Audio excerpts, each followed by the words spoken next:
Assalamu alaikum wa rahmatullahi wa barakatuhu.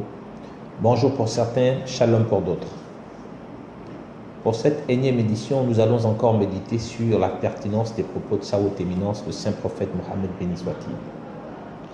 Alors il nous est rapporté qu'une fois des compagnons sont arrivés voir sa haute éminence, le saint prophète Mohammed béni soit-il, et ils lui ont fait part qu'il y a une femme qui fait régulièrement ses prières de jour comme de nuit, qu'elle fait généreusement l'aumône, mais qu'elle tourmente son voisinage.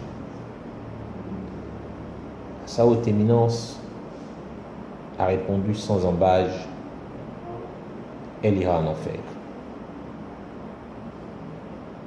Allahu Akbar.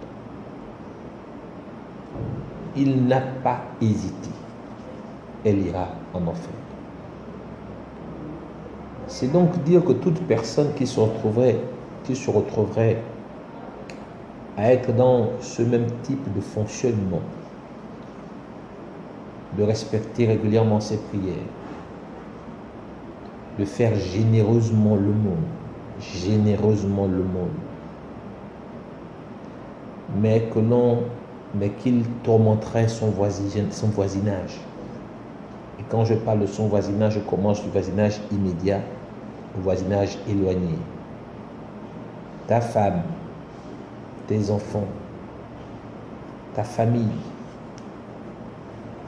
tes soeurs, tantes, oncles, mères, pères, et j'en passe, le quartier, tes voisins, le pays.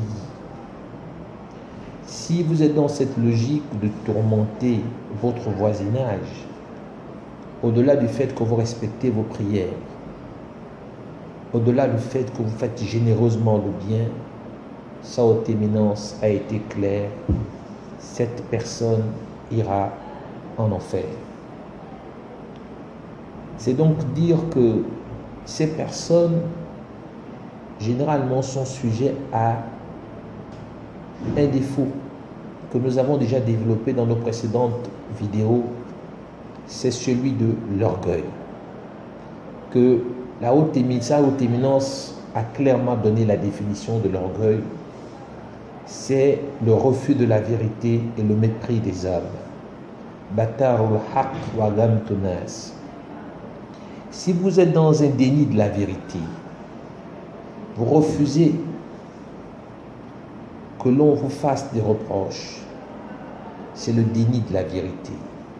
Si vous êtes dans ce sentiment de mépris des hommes, ce sentiment de supériorité, ce sentiment où vous refusez que votre enfant puisse vous faire des remarques, que votre femme puisse vous faire des reproches, que celui qui est socialement moindre que vous puisse vous faire des remarques ou des reproches, si vous considérez que parce que vous avez un background intellectuel et qu'une personne qui en a moins que vous ne saurait vous faire des remarques, c'est de l'orgueil.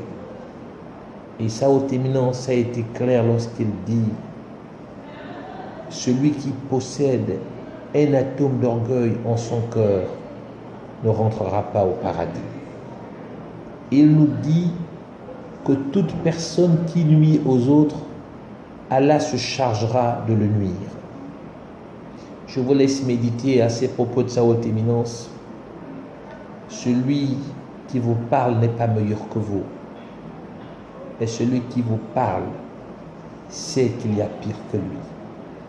Je vous souhaite un très bon vendredi.